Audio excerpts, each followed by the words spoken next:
احسن طریقے سے ہمیں نبھانی ہے، لیکن یہ اپنی جگہ حقیقت ہے کہ پچھلی حکومت نے جو بجلی کے پلانٹس تھے، یہ اپنی جگہ حقیقت ہے کہ پچھلی حکومت نے جو بجلی کے پلانٹس تھے وقت کے اوپر ان کی مرمت نہیں کرائی اور وہ بند پڑے تھے۔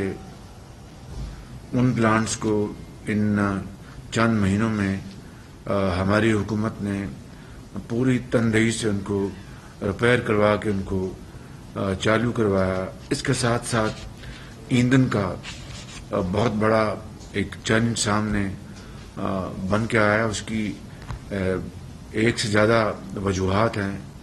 ایک تو جو عالمی منڈیوں میں جو تیل اور گیس کی قیمتیں دہائیوں میں بلند ترین سطح پہ ہیں اور $118 تک کروڈ آئل چلا گیا پر بیرل، اور اسی طریقے سے گیس بھی بہت ہی زیادہ مہنگی ہو چکی۔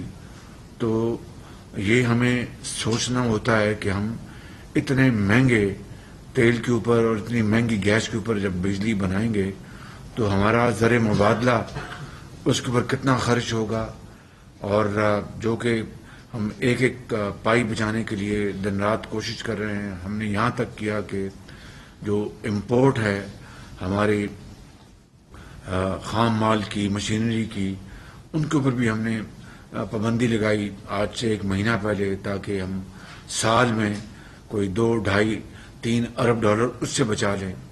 اسی طریقے سے جو مہنگا ترین جو ایندھن ہے اس کو خریدنے کے لیے بھی، چاہے وہ کوئلہ ہے، چاہے وہ گیس ہے یا تیل ہے، یہ بالکل ان آئٹمس کی قیمتیں آسمان سے باتیں کر رہی ہیں۔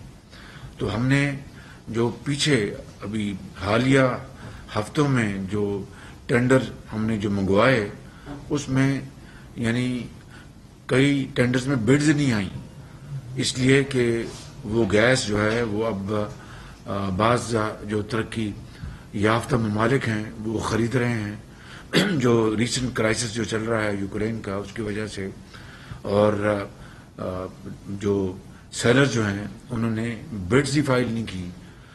اس سے ہمیں ایک بہت بڑا سیٹ بیک ہوا۔ اسی طریقے سے اگر کوئی گیس کا ٹینڈر آئے تو $40 پر یونٹ، اور وہ یقیناً ہم نے ایک کانشیس فیصلہ کیا کہ $40 پر یونٹ گیس جو ہے وہ اتنی مہنگی ہوگی کہ ایک تو ہمارا فورن چینج سے اپنا بہت خرچ ہوگا، اور دوسرا بہت مہنگی بجلی بنے گی۔ تو ہم نے وہ $40 پر یونٹ گیس خریدنے سے ہم نے پرہیز کیا کہ ان وجوہات کی بنا پر۔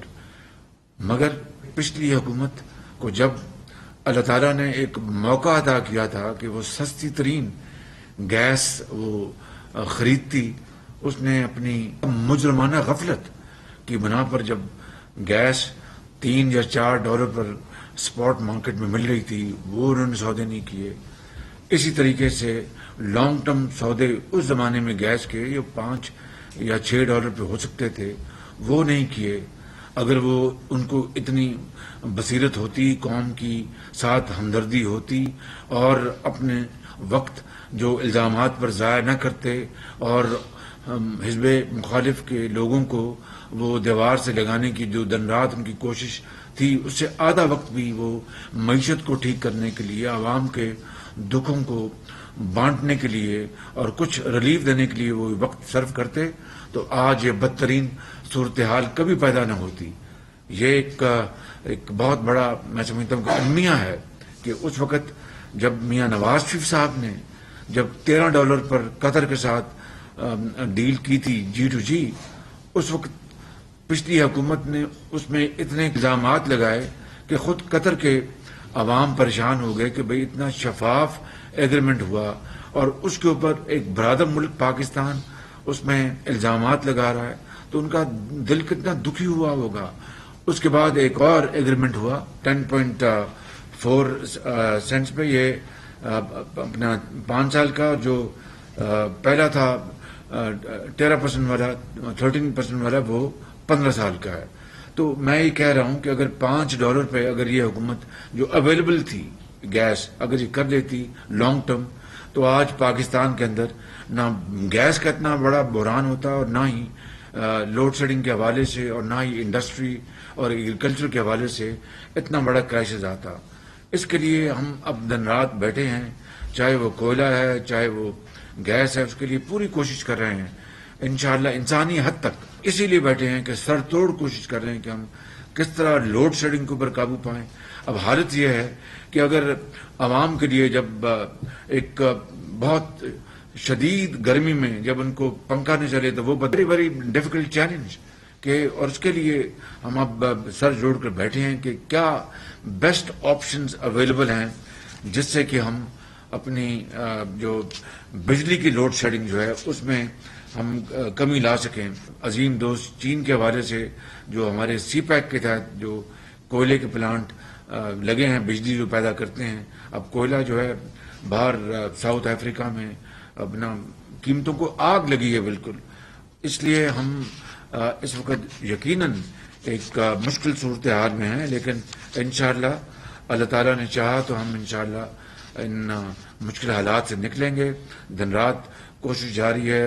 چائنا کے حوالے سے ریوالونگ اکاؤنٹ جو ہے وہ جو کہ نہیں کھولا گیا تھا, کمٹمنٹ کے باوجود پچھلی حکومت نے نہیں کھولا ریوالونگ اکاؤنٹ, اور اس سے چین کی حکومت کو بڑا سخت اعتراض پیدا ہوا تھا. اس کو بھی انشاءاللہ ہم ہینڈل کر رہے ہیں.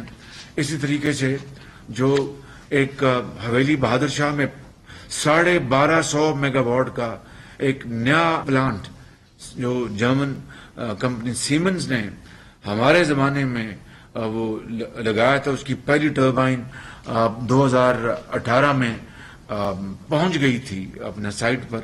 وہ 2.5 سال پہلے یا 2 سال پہلے وہ چل جانا چاہیے تھا 1250 میگا واٹ کا وہ پلانٹ, لیکن وہ ہنوز بند پڑا ہے کیونکہ پچھلی حکومت کو نہ توفیق ہوئی نہ انہوں نے خیال کیا. کئی پتہ نہیں 30-40 ارب روپے قوم کے ضائع ہو چکے ہیں اوور رنز کی شکل میں اور دوسرے مدات میں, اور وہ پلانٹ جو ہے نہیں چل سکا. اسی طریقے سے جو ہمارے پن بجلی کے منصوبے تھے سی پیک میں ان میں تاخیر ہوئی, اور جان بوجھ کے میں یہ کہوں گا تاخیر کی گئی. کوئی دلچسپی کوئی نہیں تھی. اپنا چلتے ہیں پلانٹ چلیں, نہیں چلتے نہ چلیں. ان کی بلا سے پاکستان کے عوام کی کیا صورتحال ہے اس سے ان کو کوئی غرض نہیں تھی. تو یہ ہیں وہ مشکلات جن کا ہم سامنا کر رہے ہیں, لیکن اللہ تعالیٰ نے چاہا تو انشاءاللہ ہم بڑی کوشش کے ساتھ لگے ہوئے ہیں کہ جو پلانٹس جن میں تاخیر ہوئی ہے اور بڑی ہی سیریس ڈیلے ہوئی ہے ان کو ہم جلد سے جلد چلائیں. چاہے وہ پن بجلی کے منصوبے ہیں, چاہے وہ تھرکول کی بنیاد پر اپنا منصوبے چلنے ہیں, چاہے وہ حویلی بہادر شاہ کا ہے. تو ان تمام اپنا مشکلات کا میں نے اس لیے ذکر کیا کہ یہ جنمن چیلنجز ہمیں ملے جو ہی ہم نے حکومت سنبھالی, جس کو کہتے ہیں کہ سر مڈاتے ہی اولے پڑے. لیکن فکر نہ کریں, انشاءاللہ ہم ضرور مشکلات ہیں لیکن ہم ضرور ان کو حل کریں گے اور اس بحران سے پاکستان کے عوام کو نکالیں گے. اور وہ وقت دور نہیں جب انشاءاللہ بجلی کے لوڈ شیڈنگ میں خاطر خواہ کمی آئے گی. انشاءاللہ میری پاکستان کے عوام سے دست بستہ گزارش ہے کہ وہ اللہ کے حضور دعا کریں کہ ہمیں وہ توفیق بخشے اور ہمت دے کہ ہم ان کی خدمت میں کوئی کسر نہ چھوڑیں اور پاکستان کو صحیح معنوں میں ہم قائد کا پاکستان بنائیں. آپ کو بہت شکریہ. وزیر اعظم کی توانائی بحران سے متعلق اجلاس سے گفتگو جاری تھی. ان کا کہنا تھا کہ پچھلی حکومت نے بجلی کے پلانٹس کی مرمت نہیں کی, وہ بند پڑے تھے. ہماری حکومت نے ان کی مرمت شروع کی ہے. ان کا مزید کہنا تھا کہ لوڈ شیڈنگ ختم کرنے کے لیے بند پاور پلانٹس کو ہم نے فعال کیا ہے. عالمی منڈی میں تیل اور گیس کی قیمتیں بلند ترین سطح پر ہیں.